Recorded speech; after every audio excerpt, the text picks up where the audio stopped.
So this is the formula from which we can find the apparent frequency or changing frequency. So यहाँ पे हम उस terms दिख रहे हैं, पहले एक करके सबको देख लेते हैं कि कौन सा टर्म क्या रिप्रेजेंट करते हैं. N A is the apparent frequency, यानी जो नया फ्रीक्वेंसी हमें फील होगा. So this is apparent frequency where n is the original frequency, यानी जो सोर्स का एक्चुअल फ्रीक्वेंसी है. ओरिजिनल फ्रीक्वेंसी और would rather use the term actual frequency, जो मेरा सोर्स इमिट कर रहा है. ओके, हमको यहाँ पे दो टर्म और मिल रही है. अब यहाँ पे हम साउंड की बात कर रहे हैं. So we are talking about Doppler effect in sound, ये उसके लिए फॉर्मूला है. So we represents velocity of sound in air. अब मुझे यहाँ पे दो और मिल रहे, दो और वेलोसिटी दिख रही है. एक है ऑब्जर्वर के लिए और दूसरा है सोर्स के लिए. सो यहाँ पे वी नॉट रिप्रेजेंट कर रहे हैं velocity of observer and Vs represents velocity of source. Now relative motion कैसे हो सकता है? relative motion ऐसे हो सकता है कि मेरा source S और मेरा ऑब्जर्वर. एक केस ये हो सकता है कि मेरा ऑब्जर्वर रुका हुआ है, सोर्स उसके पास जा रहा है या फिर दूर जा रहा है, रिलेटिव मोशन. या फिर सोर्स रुका हुआ है, ऑब्जर्वर उसके पास जा रहा है या तो दूर जा रहा है, इसको भी रिलेटिव मोशन बोल सकते हैं. या फिर दोनों ही मूव कर रहे हैं, आइदर पास और दूर. तो ये सबके लिए मैं एक ही फॉर्मूला यूज कर सकता हूँ. अगर आपके दोनों की मूवमेंट है पास या दूर वाली, तो हम पास और दूर के हिसाब से ये दोनों में से कोई तो एक साइन लेंगे, प्लस माइनस या माइनस प्लस. तो हम फिलहाल सिर्फ 4 सिंपल वाले केसेस देखते हैं जिसमें हम दोनों में से एक को रेस्ट पे रखेंगे. ठीक है. सो फर्स्ट केस हम देखते हैं. When source is at rest. So आपका जब सोर्स रेस्ट पे होगा, सो कैन आई से when source is at rest, that means velocity of source is equal to 0. So if velocity of source is equal to 0, my formula will change. Apparent frequency will be actual frequency 1 plus minus V naught. Now since Bs is 0, तो इसका आगे time का कोई फर्क नहीं पड़ता हमें. So this will be upon V. This is when source is at rest. So इसके अंदर वापस मुझे दो टाइप्स मिल सकते हैं. फर्स्ट, when observer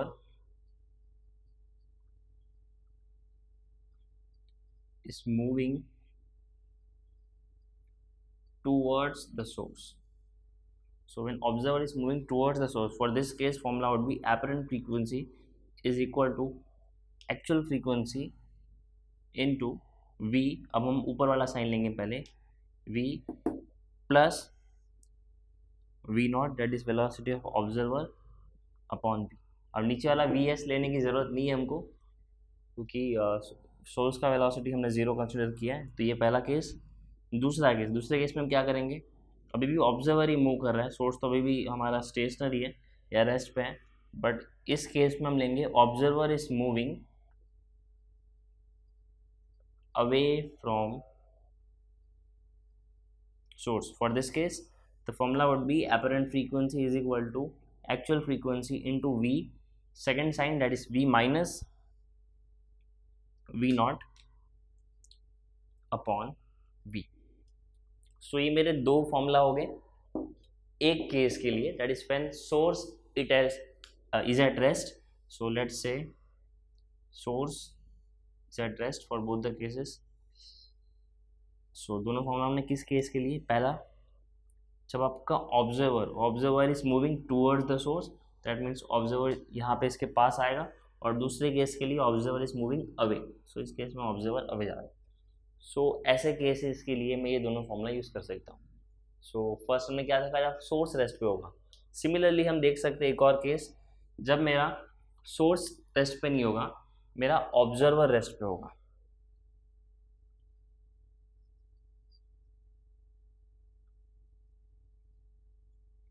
सो अगर मेरा ऑब्जर्वर रेस्ट पे होता है तो मेरा फॉर्मूला चेंज होगा. So second case would be when observer is at rest. So अगर मैं ऑब्जर्वर रेस्ट पे कर देता हूँ तो मुझे यहाँ पे जो ऑब्जर्वर का वेलोसिटी है दैट इज v नॉट, उसको लेना पड़ेगा 0. अगर मैं v नॉट को 0 लेता हूँ तो मुझे फॉर्मूला मिलेगा apparent frequency is equal to actual frequency v upon v minus plus vs. तो इट इज़ वेरी ऑब्वियस कि हमने यहाँ पे v नॉट को क्यों नहीं लिखा, क्योंकि मेरा ऑब्जर्वर रेस्ट पे है. तो यहाँ पे जो v नॉट वाला टर्म है वो हम ले लेंगे, वो 0 हो जाएगा. तो इसके लिए भी वापस मुझे दो केस मिलेंगे. फर्स्ट केस व्हेन, पॉज करता हूँ.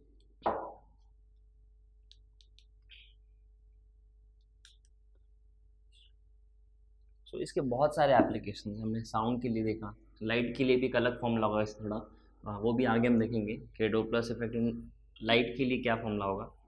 सो उसमें हमको कहीं ना कहीं स्पीड ऑफ लाइट को इन्वॉल्व करना पड़ेगा, जैसे हमने यहाँ पे स्पीड ऑफ साउंड को इन्वॉल्व किया था. ओके, अब हम देखते हैं डोपलर इफेक्ट के एप्लीकेशंस क्या है. डेली लाइफ में इसके बहुत सारे एप्लीकेशंस हैं, जैसे कि first let's say speed guns जो कॉप्स वगैरह यूज़ करते हैं, पुलिस वगैरह यूज़ करते हैं किसी स्पीडिंग व्हीकल का स्पीड फाइंड करने के लिए. अगर वो स्पीड लिमिट से ज़्यादा फास्ट जा रहा है तो वो हम स्पीड गन के हेल्प से फाइंड कर सकते हैं. ये भी डोपलर इफेक्ट पे कहीं ना कहीं काम करता है. सेकेंड एप्लीकेशन वापस स्पीड गन जैसे एप्लीकेशन हो गया जो हम स्पोर्ट्स में यूज़ करते हैं कि बॉल का स्पीड क्या होता है ये फाइंड करने के लिए. टेनिस में यूज़ करते हैं, क्रिकेट में यूज़ करते हैं, बेसबॉल में यूज़ कर सकते हैं. तो ये कहीं ना कहीं डोपलर इफेक्ट के ऊपर काम करता है. अनदर वेरी गुड एग्जांपल, इसके बेसिस हम ये फाइंड कर सकते हैं कि सन का रोटेशन कितना फास्ट है, सन क्या स्पीड से रोटेट कर रहे हैं, क्योंकि उसका एक एंड हमेशा हमारी तरफ आता रहेगा, दूसरा हमसे दूर जाता रहेगा. तो हम लाइट कहीं ना कहीं हमारे लिए रिलेटिव मोशन होगा. तो डोपलर इफेक्ट में लाइट यूज़ करके हम यहाँ से फाइंड कर सकते हैं कि सन के रोटेशन का स्पीड क्या है. Apart from that we can also say tracking of satellite is also very good example. Satellite बहुत ही फास्ट अर्थ के आसपास घूमते हैं. We are not talking about geostationary satellites जो अर्थ के रेफरेंस में स्टडी होते हैं. We are talking about polar satellites जो अर्थ के रिलेटिवली वो घूमते रहते हैं हमारे रिस्पेक्टिवली. हमको लगता है कि वो मोशन में है और उनका स्पीड काफ़ी ज़्यादा होता है. सो हम यहाँ पे ये भी फाइंड कर सकते हैं एग्जैक्टली उनका स्पीड क्या है, क्योंकि वो इतने फास्ट मूव करते हैं कि इनमें जो शिफ्ट होता है वो कभी कभी किलो हर्ट्ज तक चले जाता है. ठीक है. So this are some examples of applications of Doppler effect. Pause.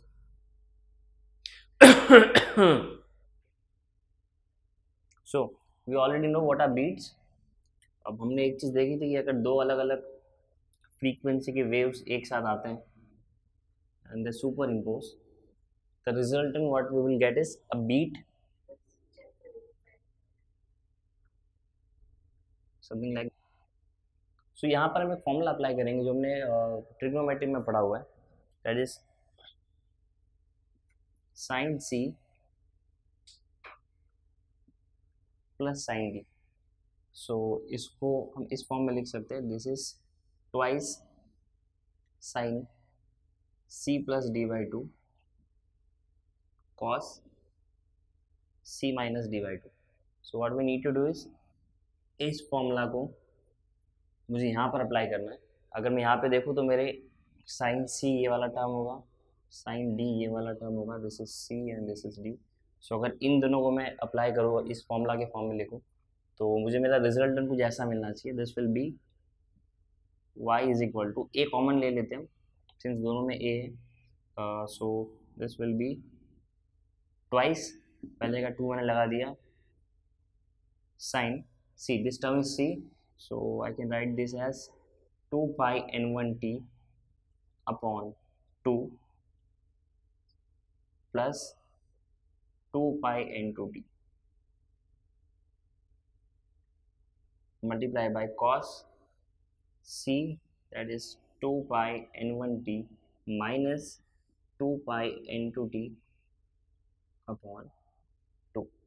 So ये मैंने sin c plus sine D के फॉर्म में इसको सब्स्टिट्यूट किया. अब कुछ चीज़ हम चाहिए तो कॉमन भी ले सकते हैं, जैसे 2 पाई और टी बाहर आ सकता है यहाँ पे भी 2 पाई टी बाहर आ सकता है. So before we simplify this further क्या करते हैं, इसको ऊपर लिख लेते हैं.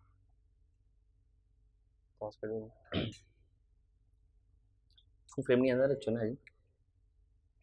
सो ये इक्वेशन हमने ऊपर ले लिया। तो हमने जब दोनों को ऐड किया, हमारे दो जो इनिशियल वेव्स थी जो साथ में इंटरफेयर करने की वजह से इनका सुपर पोजिशन हो रहा है और मुझे रिजल्टेंट वेव कुछ ऐसा मिलेगा। So this are the two waves which are interfering y1 and y2। So मैंने सिर्फ sine C plus sine D वाला फॉर्मूला इसमें पुट किया तो मुझे ये मिला। अब इसको थोड़ा और सिंप्लीफाई करते हैं।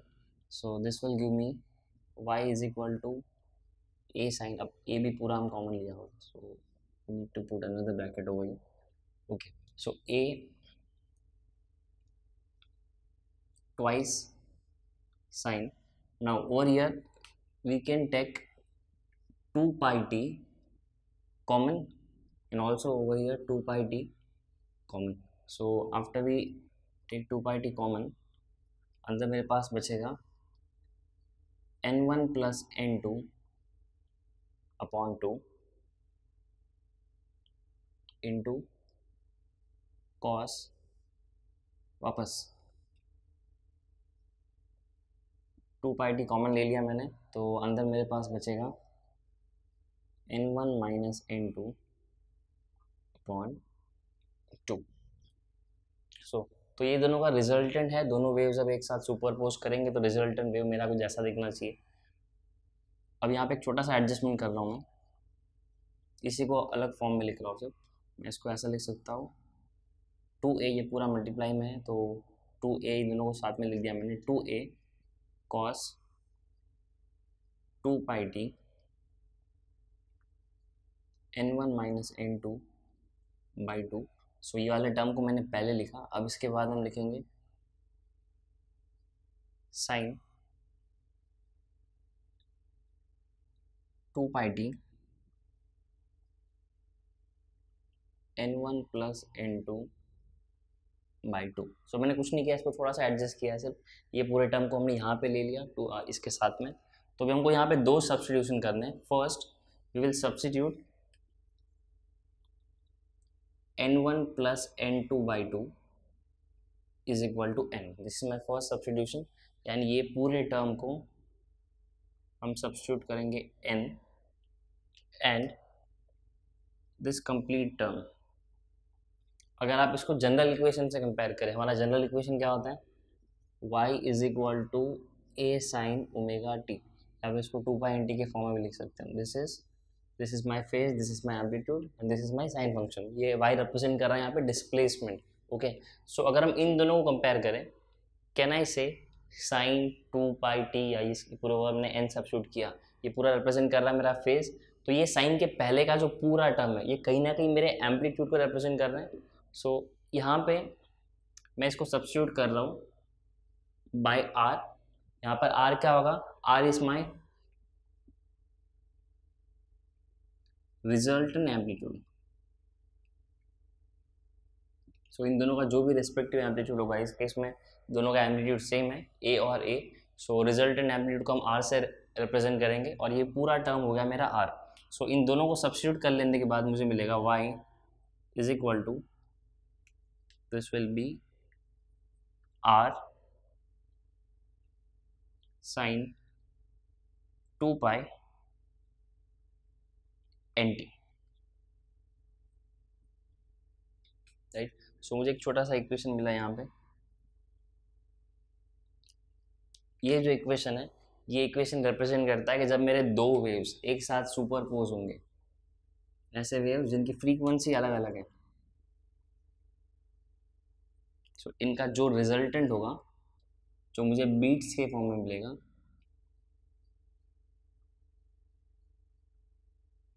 that can be represented by this equation, that is y is equal to r sin 2 pi nt।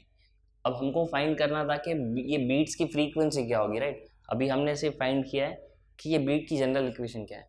So beat की फ्रीक्वेंसी फाइंड करने के लिए मुझे कहीं ना कहीं चेक करना पड़ेगा कि दिस आर, जैसे कि आप देख सकते हो यहाँ पे इनका एम्पलीट्यूड थ्रू आउट कॉन्स्टेंट है, सभी जगह पे आपका एम्पलीट्यूड थ्रू आउट कॉन्स्टेंट रहेगा। But in case of beats आपका एम्पलीट्यूड कंटिन्यूसली वेरी कर सकता है, यानी वो मैक्सिमम हो सकता है, मिनिमम हो सकता है। तो हर एक पार्टिकल अलग अलग तरीके से वाइब्रेट करेगा, जबकि यहाँ पे हर एक पार्टिकल का जो एम्पलीट्यूड है वो फिक्स है। जैसे लेट से दिस पार्टिकल, अगर ये वेव क्रेस्ट में आगे बढ़ता है तो मैक्सिमम भी इतना ही वाइब्रेट करने वाला है, इसका पाथ लेंथ इतना ही होगा, इसका मैक्सिमम एम्पलीट्यूड इतना होगा, चाहे फिर वो पार्टिकल कोई भी क्यों ना हो पूरे वेव के अंदर। Same goes with this, but in दोनों का जो रिजल्टेंट होगा यहाँ पे पार्टिकल, कभी इसका वाइब्रेशन मिनिमम होगा, ये कब होगा वेनिंग के टाइम पे, और कभी इनका वाइब्रेशन मैक्सिमम होगा इन केस ऑफ वैक्सिंग। सो इसलिए इसका आर जो होगा वो कंटिन्यूसली वेरी कर रहा होगा, कभी कम हो सकता है कभी ज़्यादा हो सकता है।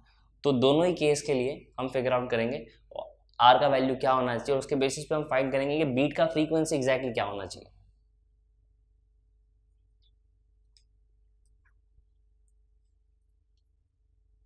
सो based on what we have figure out, ये हमारा जो इक्वेशन है, इसके लिए हमको दो केसेस देखने आर के, that is when R will be maximum and minimum.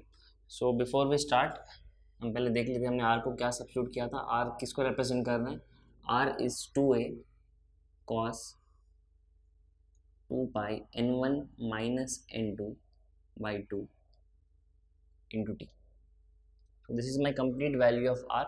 Now depending on उस पॉइंट पे वैक्सिंग हो रहा है या वेनिंग हो रहा है, यानी कि अगर वैक्सिंग हो रहा है तो मेरा एम्पलीट्यूड मैक्सिमम होगा, अगर वेनिंग हो रहा है तो एम्पलीट्यूड मिनिमम होगा। सो ये उसके अकॉर्डिंगली वेरी करते रहेगा। तो पहले हम देखते हैं कि वैक्सिंग के केस में, यानी जब वैक्सिंग यानी कि जब मैक्सिमम इंटेंसिटी होगा साउंड का, सो उस केस में क्या होना चाहिए। So when intensity is maximum, so can I say for this case if intensity is maximum, मेरे जो दोनों वेव्स जो कंबाइन होकर मेरा ये बीट फ्रीक्वेंसी बना है, राइट। हमने पहले देखा कि इन दोनों का एम्पलीट्यूड तो सेम है, सिमिलर है, फ्रीक्वेंसी हल्का सा अलग है। तो अगर इन दोनों का एम्पलीट्यूड सेम है, अगर दोनों का एम्पलीट्यूड अगर हम ए पकड़ के चलें, तो रिजल्टेंट मैक्सिमम एम्पलीट्यूड कितना हो सकता है, it can be plus minus 2a। ऊपर वाली साइड क्रेस्ट, नीचे वाली साइड आपका ट्रफ हो सकता है, so will set plus minus 2a। So the max intensity possible is plus minus 2a। सो इस कंडीशन के लिए अगर मैक्सिमम इंटेंसिटी हम 2a लेते हैं, सो कहना इसे मेरा जो रिजल्टेंट होगा इस केस के लिए r, it can also be equal to plus minus 2a, right. So based on this, since we already know the value of r, जो अभी जैसे हमने सब्स्टिट्यूट किया था, this can be written as 2a cos 2 pi n1 minus n2 by 2 into t। Now हम ये दोनों को कट कर सकते हैं, 2a वहाँ जाएगा तो वो दोनों कैंसिल होगा। सो मुझे यहाँ मिलेगा plus minus 1 is equal to, cancellation के बाद बचेगा कॉस, और उसके अंदर का जो भी थीटा है ये पूरा उसके थीटा पर रिप्रेजेंट कर रहा है। ओके, तो ये पूरा वैल्यू कहीं ना कहीं है तो एक एंगल, बराबर ना, कहीं ना कहीं है तो थीटा। इसका पूरा सॉल्व करने का आपको कुछ तो वैल्यू मिलेगा, उसका कॉस का फंक्शन मिलेगा। सो प्लस माइनस 1 कॉस के केस में ऐसी क्या वैल्यू होगी कि आपको उसका जो फाइनल आंसर मिले कॉस फंक्शन कर लेने के बाद वो प्लस माइनस 1 मिले, यानी ऐसा क्या थीटा हो सकता है जिसके लिए आपको कॉस फंक्शन यानी कॉस थीटा प्लस माइनस 1 मिले। सो ये कुछ केसेस में पॉसिबल है, जैसे कि cos 0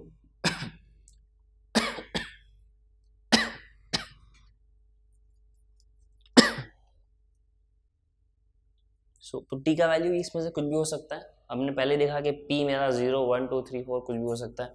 so based on this T क्या मिलेगा मुझे, टी मेरा वो टाइम है जब जब मुझे ये कंडीशन मिलेगा कि मेरा एम्पलीट्यूड जो होगा वो मैक्सिमम होगा, जो हमने यहाँ पे आर को लिया है, मतलब आपको वैक्सिंग वाला कंडीशन मिलेगा। So based on what we have derived we can say that the value of T can be either, अगर हम पी का वैल्यू 0 लेते हैं, P is my, P can be 0 1 2 3 4 and so on. So अगर हम 0 value लेते हैं तो T can be either 0, P 0 put करेंगे तो सब कुछ 0 हो जाएगा। अगर मैं इसका वैल्यू 1 पुट करता हूँ, so it can be 1 upon n1 minus n2, इसकी वैल्यू अगर 2 पुट करो तो 2 upon n1 minus n2, 3 upon n1 minus n2 and so on. तो ये वो सारे टाइम है जिस केस में मुझे मैक्सिमम एम्पलीट्यूड मिलेगा, राइट।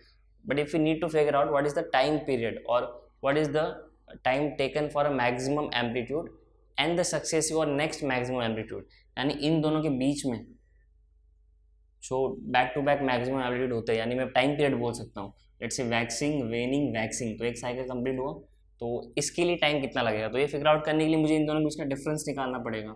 तो हम करके देखते हैं, n1 माइनस n2 माइनस 0, ये मुझे कितना देगा, n1 माइनस n2, ये मुझे मिल गया t। मैं चाहूँ तो किसी और दो के बीच में भी कर सकता हूँ, लेट्स से इन दोनों के बीच में करते हैं हम, फर्स्ट एंड सेकेंड,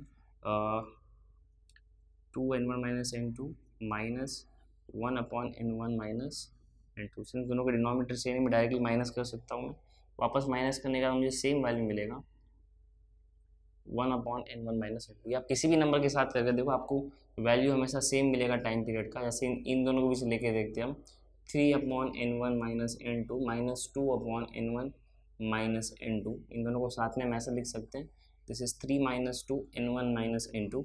सो ये सॉल्व करने के बाद वापस आपको सेम वैल्यू मिलेगा 1/n1 माइनस n2।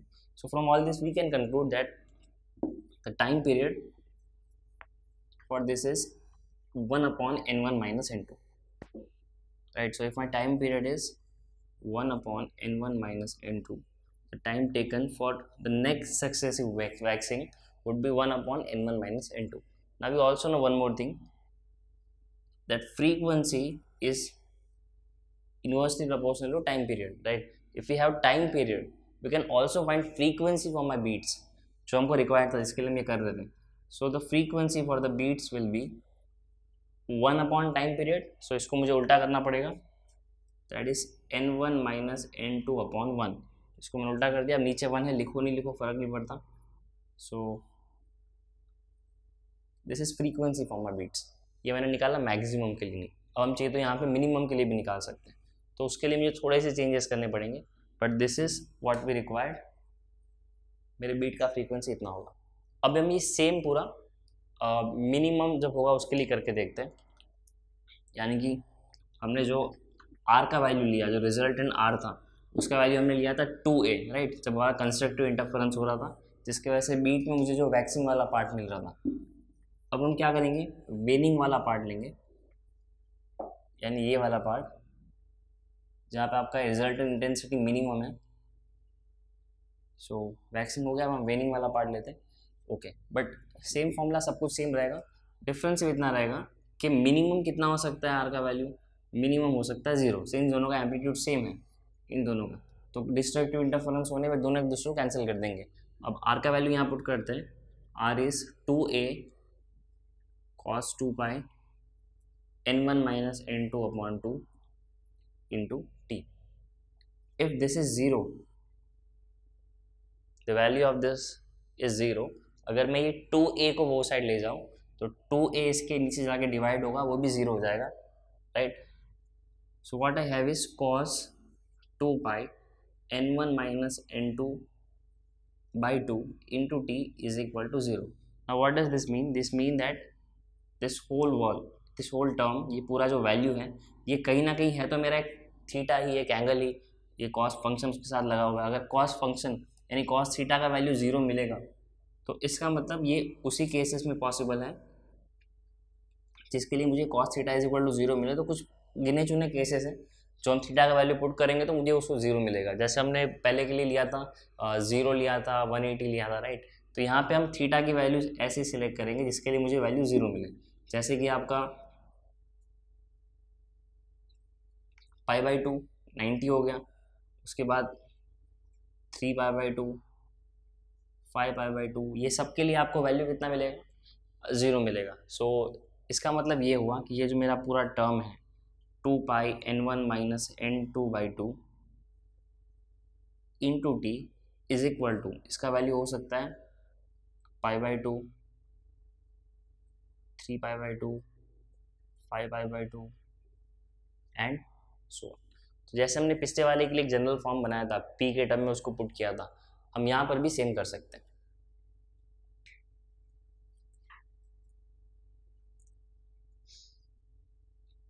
सो उसको हम कैसे लिख सकते हैं, now we need to make sure कि मेरा वैल्यू 0 ना हो, राइट, 2π के टर्म्स में।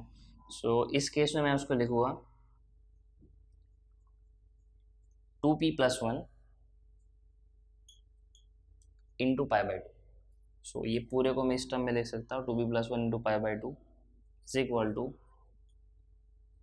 2π n1 - n2/2 into T.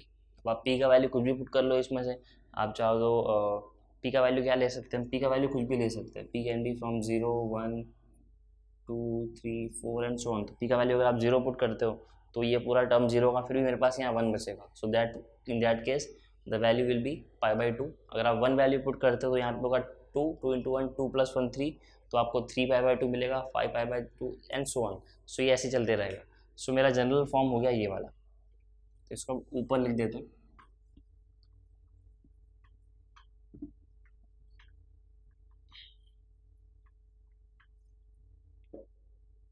Okay, so 2π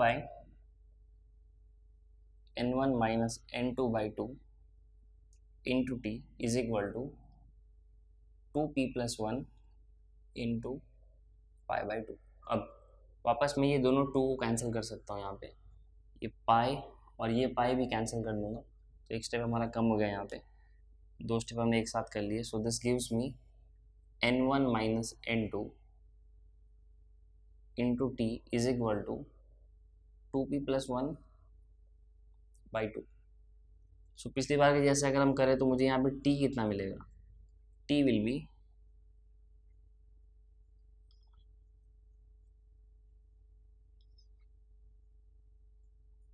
so this will be the value of t। Pause करते हैं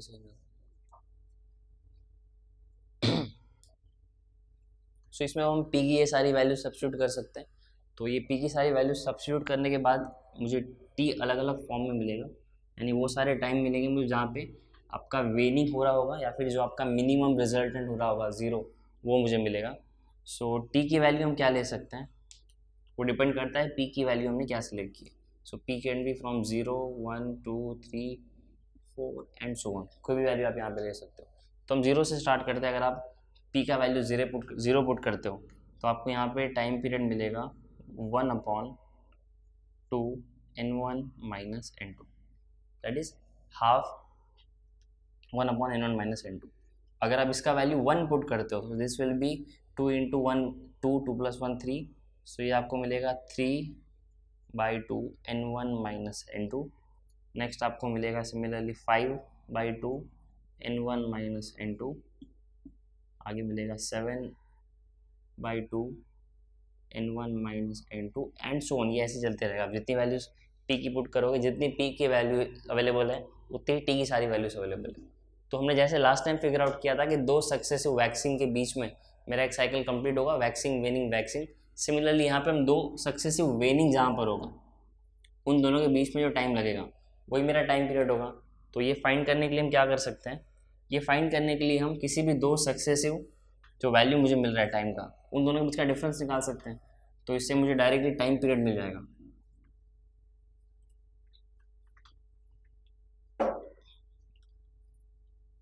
इन दोनों के बीच निकालते हैं। So this is 3/2 into 1/n1 - n2, ये पूरा टर्म माइनस 1/2 1/n1 - n2। सो यहाँ पर हम n1 - n2 कॉमन ले सकते हैं और यहाँ मुझे मिलेगा 3/2 -1/2। सो नीचे में 2 को कॉमन ले सकता हूँ। सो इससे मुझे मिलेगा 1/n1 - n2 3 - 1/2, this will B 2/2 1/n1 - n2। तो ये 2 2 कट हो जाएगा। फाइनली मुझे यहाँ पे इन दोनों के बीच का जो डिफरेंस मिलेगा, जो कि मेरा टाइम पीरियड भी होगा, वो मुझे मिलेगा 1/n1 - n2। ये वैल्यू तो हमको पहले भी मिली थी, वैक्सिंग के केस में मिली थी, वेनिंग के केस में सेम वैल्यू मिली हमें। अब हम चाहे तो क्रॉस चेक कर सकते हैं ऑल नंबर्स लेके भी, जैसे हमने इन दोनों के बीच किया, हम चाहे तो इन दोनों के बीच भी कर सकते हैं। नंबर्स चेंज करके देखते हैं हम। सो बाय चेंजिंग द वैल्यू अब हम इन दोनों के बीच का डिफरेंस निकाल रहे हैं। सो ये मुझे मिलेगा 5/2 1/n1 - n2 minus 3/2 1/n1 - n2। वापस डिफरेंस निकालने पे ये पूरे टर्म में कॉमन ले सकता हूँ, मैं चाहूँ तो 1/2 भी डायरेक्ट कॉमन निकाल सकता हूँ। सो इससे मुझे मिलेगा 1/n1 - n2, ये मैंने कॉमन ले लिया। और साथ में मुझे मिलेगा 5 - 3/2। सो this will B n1 - n2 into 2/2। वापस सेम वैल्यू जो हमने थोड़ी देर पहले निकाली, तो ये आप किसी के भी लिए कर लो, आपको वैल्यू हमेशा सेम मिलेगा। इसका मतलब क्या हुआ, आपका वैक्सिंग सेम टाइम इंटरवल के बाद आपको मिलते रहेगा, और दो सक्सेसिव या फिर कॉन्जिक्यूटिव एडजेसेंट एक के बाद जस्ट नेक्स्ट वाला आपको जो वेनिंग मिलेगा, उन दोनों के बीच का टाइम पीरियड कितना होगा, 1/n1 - n2।